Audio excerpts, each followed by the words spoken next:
Jadi ini bukan lembaga publik yang mementingkan etika publik, mementingkan kejujuran opini publik, kagak ada lah. Itu bahkan saya bisa bilang tuh 112% itu tipu-tipu, bukan 100 saja. Lembaga survei yang intens merilis hasil elektabilitas bakal calon presiden 2024 belakangan ramai menuai kritik tajam. Pengamat politik Rocky Gerung menyindir lembaga survei sebagai penghambat pembangunan demokrasi di Indonesia pasca reformasi tahun 1998. Menjamurnya lembaga survei dianggap tidak lagi sejalan dengan cita-cita awal berdirinya. Rocky menyebut lembaga survei selalu dibebani kepentingan politik klien. Pernyataan ini keluar karena hingga hari ini belum ada satu lembaga survei di Indonesia yang berani mempublikasikan anggaran kerja mereka ke publik. Teranyar, sindiran pedas juga disampaikan mantan penasehat wakil presiden periode 2009 sampai dengan 2014, Abdillah Thoha, dikutip dari Kompas TV. Penulis buku Buat Apa Beragam ini menyindir salah satu lembaga survei di Indonesia.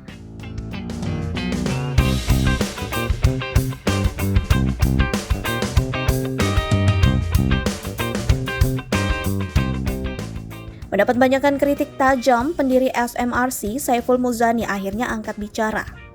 Dalam sebuah talk show di program Rossi yang disiarkan Kompas TV, Saiful Muzani mengaku enggan menanggapi jika kritik dilayangkan orang yang tidak memiliki kompetensi di bidang survei.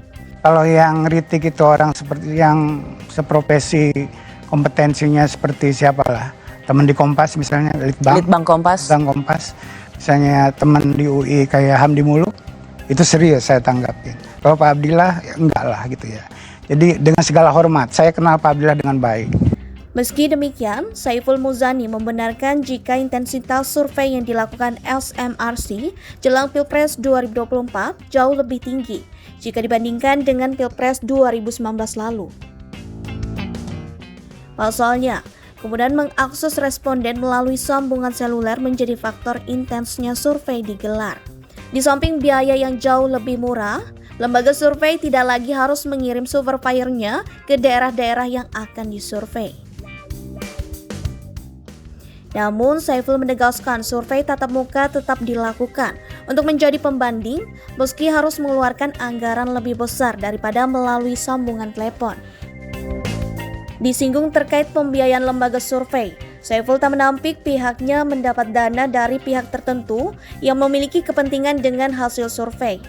Namun, kenapa tidak dibuka luas kepada publik? Saiful memiliki pengalaman saat di Pilpres 2009 lalu. Saya sampaikan bahwa survei ini dibiayai oleh tim suksesnya SBY. Heboh. Gitu ya. 2009 tuh ya? 2009, menjelang 2009. Itu heboh. Substansi surveinya tidak didiskusikan. Yang didiskusikan adalah soal sumber uangnya.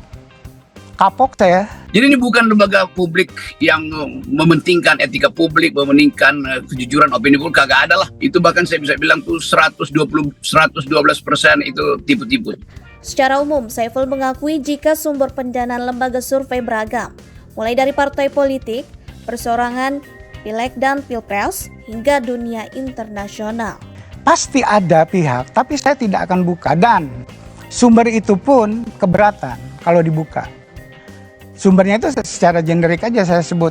Ada dari partai politik, ada dari calon, ada dari dunia internasional lebih akademik cepatnya. Ada juga dari pihak-pihak yang berkepentingan dengan 2024. Nah itu yang menunjukkan dari awal bahwa ini lembaga survei, dia lebih banyak merusak demokrasi daripada berupaya untuk memperkuat institusi kan. Kan kita nggak pernah dengar ada semacam public expose yang dibuka datanya, dipertanggungjawabkan metodologinya. Bahkan orang-orang yang paham metodologi merasa yang ngapain juga membahas mereka. Kan mereka memang digaji doang. Digaji untuk menyesatkan opini publik. Boleh aja jadi spin dokter, tetapi mesti fair lakukan itu. Ini variabel kami, ini yang membiayai kami, ini pesanannya begitu. Supaya spin dokter yang lain juga bisa bikin countervailing metodologi kan. Dasarnya sama aja. Jadi berantakan sebetulnya metodologinya dan etikanya itu juga nggak ada. Kan ini calok semua nih lembaga survei ini.